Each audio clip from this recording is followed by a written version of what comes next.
The rope creaked in the hot wind, its fibers groaning like the desert itself, dry and merciless. Elijah Cross felt the burn of hemp against his neck as the stool beneath his boots rocked unevenly. Clara stood beside him, her wrists bound, her eyes fixed on his with a desperate calm that only a sister could muster in the shadow of death. The townsfolk had gathered in a half-circle, faces twisted with suspicion and excitement. The judge's words had been quick, the sheriff's nod quicker still. No trial, no chance to speak. Just the noose and the desert sun. Secrets don't stay buried long out here, Barrett Kane's voice drawled from beneath his wide hat. He was the cattle baron, land grabber, and self-proclaimed king of Dustwater. His eyes flicked toward the ranch that once belonged to Elijah and Clara's father, then back to them as if he already owned their bones. Best you two learn that, even if it's your last lesson. Elijah's breath hitched. They didn't know the secret Kane spoke of, at least not fully, but they had become its unwilling keepers all the same. He thought of the old stories about Confederate gold lost in these canyons, about the men who died trying to hide it. Their father had called those tales nonsense, yet here they were with ropes at their throats. The sheriff barked for silence. Dust swirled at his boots, and the crowd hushed. Someone muttered a prayer.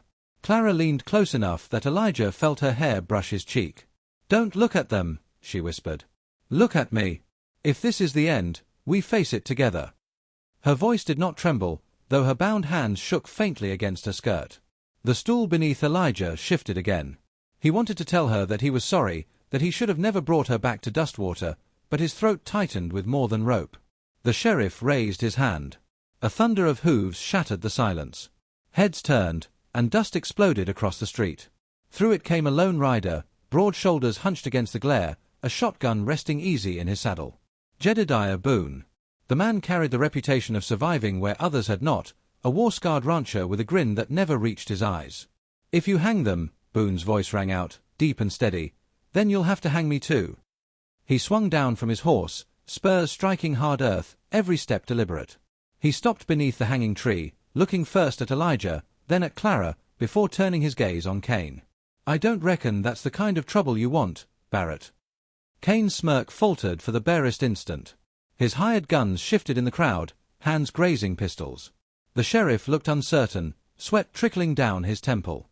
Boone had that effect. Stories of Powder Ridge, where he'd held off 20 Sioux warriors with nothing but a broken rifle and sheer audacity, had traveled farther than Dustwater itself. The sheriff tried to speak, but Boone cut him off with a raised hand. "Cut them down. Now." No one moved. The air thickened, silence pressing like a blade. Then Boone lifted his shotgun, aimed high, and squeezed the trigger. The blast tore through the rope above Elijah, fibers snapping in a burst of dust. Elijah dropped hard onto the ground, air rushing back into his lungs in a jagged gasp. Boone turned swiftly, knife flashing, and slashed Clara's rope before the sheriff could react. She crumpled against her brother, choking on air, her eyes wide with disbelief. Panic rippled through the crowd. Some screamed, others fled. Kane's men drew iron, but Boone was faster. His second shot ripped into the dirt between them, sending grit stinging their faces. "Anyone else eager to test their aim?" he called, voice sharp as broken glass. Gunfire erupted. Kane's riders spilled forward, bullets whining past. Elijah pulled Clara behind the trough, fumbling for the pistol Boone shoved into his hand. The world became a storm of smoke and splinters. Boone stood tall in the chaos, reloading with the calm of a man who had danced with death too many times to fear it. "Move!" Boone barked. His horse screamed as he swung into the saddle, yanking Elijah and Clara up behind him in a flurry of desperate motion. Dust swallowed them as the animal bolted, hooves hammering the dry earth. Shots rang out, chasing them across the open flats. The desert opened wide, an endless sweep of sagebrush and stone.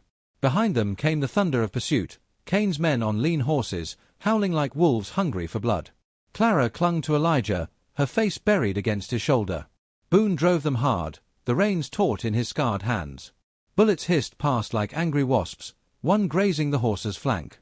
"Reminds me of my first wedding." Boone shouted over the chaos, grinned savage. "Everyone wanted me dead then, too." Elijah managed a strangled laugh despite the fear clawing at his chest. Boone turned them sharply toward the canyons, the path narrowing between red stone cliffs. Gunfire echoed, magnified, bouncing in thunderous waves. The pursuers pressed close, shadows leaping on the canyon walls. Up ahead yawned a dark opening, an abandoned mineshaft, its timbers sagging like crooked teeth. Boone didn't hesitate. He drove the horse inside, plunging them into the cool dark. The sudden silence after the chase was deafening. Dust choked the air, lanternless blackness swallowing sound. Behind them, hooves faltered. Kane's riders skidded to a halt at the mouth, unwilling to charge blindly into the earth's throat. Breathless, Elijah slid down, helping Clara to her feet. The dark pressed heavy around them, the only sound their own ragged breaths. Boone dismounted last, shotgun still ready. He lit a match, its flare painting the shaft walls in fleeting gold. Clara's eyes caught something etched into the rock, faint lines scratched deep into the stone. She traced them with trembling fingers. "It's a map," she whispered, awe and dread mingling in her voice. "This isn't just rumor." Elijah stared, his pulse pounding harder than in the noose's shadow. The marks pointed toward their father's ranch, the place Kane had been circling like a vulture. If the stories were true, if the gold really was buried there, then Kane hadn't framed them out of spite, he had done it to clear the way. Boone's match burned down to his fingers. He shook it out, leaving only the weight of his voice in the dark. "Looks like Kane ain't after just your land," he said. "He's after something buried under it." Silence thickened. Clara gripped Elijah's hand, her nails biting into his skin. The noose might have been cut, but another rope tightened, one made of truth, secrets, and the promise of more blood to come.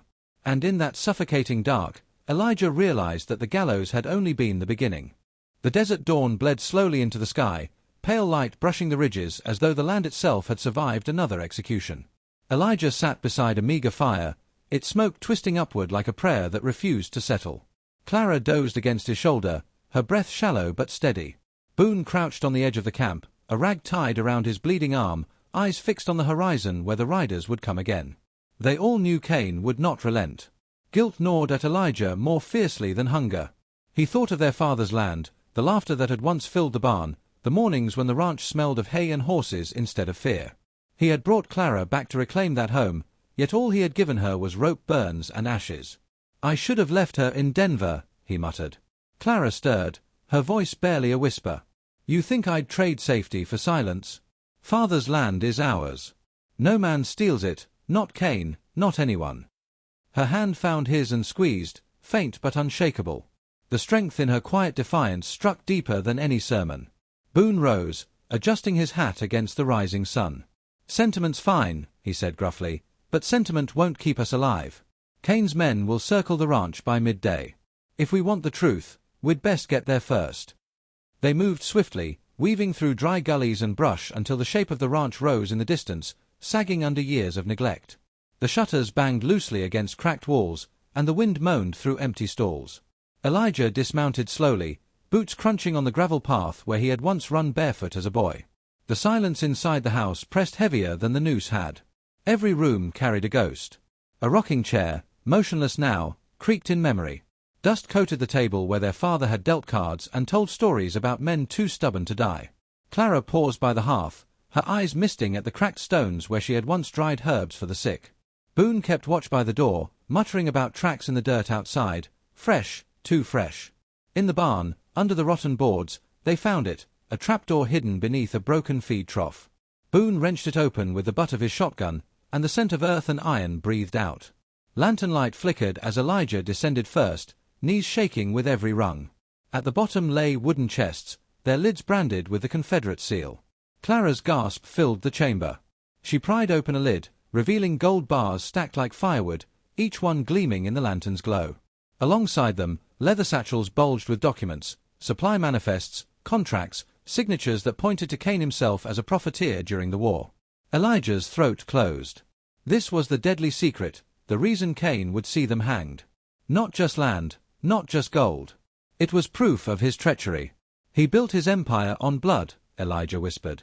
"And he'll bury us all to keep it quiet." Before Boone could answer, the crash of boots split the silence. Kane's riders had found them. Bullets tore into the barn above, wood splintering as shadows filled the doorway. The fugitives barely had time to scatter before gunfire consumed the air. Elijah pulled Clara behind an overturned cart, firing wildly as sparks showered down. Boone strode into the chaos, his face set in a grimace, firing both barrels with merciless precision. A slug ripped across his shoulder, spinning him, but he snarled through the pain, laughing harshly. Hell, I've been shot worse by women I kissed. Clara clutched a pistol, her hand shaking, yet when a rider burst through the door she pulled the trigger. The man toppled, crashing into the dirt. She stared at the weapon in her hand as though it had bitten her, then forced herself to reload with trembling fingers. The fight raged like wildfire. Dust swirled, smoke thickened, and the barn's rafters groaned under the assault. Elijah found himself face to face with Cain, the man's revolver pressed cold against his jaw. Cain's sneer was all venom. Your father died protecting gold that wasn't his. You'll die trying to protect it too. Rage boiled over years of loss, betrayal, and exile. Elijah lunged, knocking the revolver aside, driving his fists into Cain's face until bone cracked beneath his knuckles. He felt the urge to end it there, to choke the life from the man who had stolen everything. Clara's voice cut through the haze. Elijah! Stop! We fight to live, not to hate. Her words pulled him back from the edge. He shoved Cain into the dirt, chest heaving, blood staining his hands. Boone staggered over, his good arm clutching a bundle of explosives scavenged from the old mining shed. Time's run out, he growled. Either we bury this secret, or Cain buries us. He lit the fuse. The hiss was merciless, echoing in Elijah's ears like the noose's creak. They dragged the satchels of evidence clear, leaving the gold where it lay. Cain, blooded and cursing, clawed toward the chests even as the fuse sparked shorter.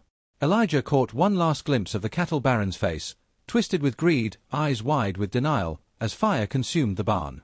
The explosion ripped the sky open. Heat blasted across the yard, flames clawing high as timbers collapsed. The ranch, their childhood, their inheritance, their burden, roared into an inferno. The gold, the proof, the ghosts all vanished beneath the fire. They stumbled into the open air, coughing, skins seared with ash. Boone collapsed against a fence post, clutching his wound, grinning faintly despite the blood streaking his face. Always hated barns, he muttered. Clara wept silently, not from fear but from the finality of loss. Elijah wrapped an arm around her shoulders, steadying her as they watched their past burn. We've lost the land, he said hoarsely, but not ourselves. That's what Cain could never take. The three of them mounted their horses in the glow of embers, the desert wind carrying sparks into the night. Behind them, Dustwater's secret lay buried forever, not in the earth but in the fire. Ahead, the horizon stretched endless, uncertain, but theirs. The narrator's voice settled softly, almost a whisper. In the Wild West, some secrets were worth dying for. Others were worth burning with. And as the Cross family rode away from the ruins, the desert kept its silence, as though it too had decided what was best left forgotten. Yet the story was not over. Somewhere beyond the ridges, other men still chased power, other truths still demanded blood.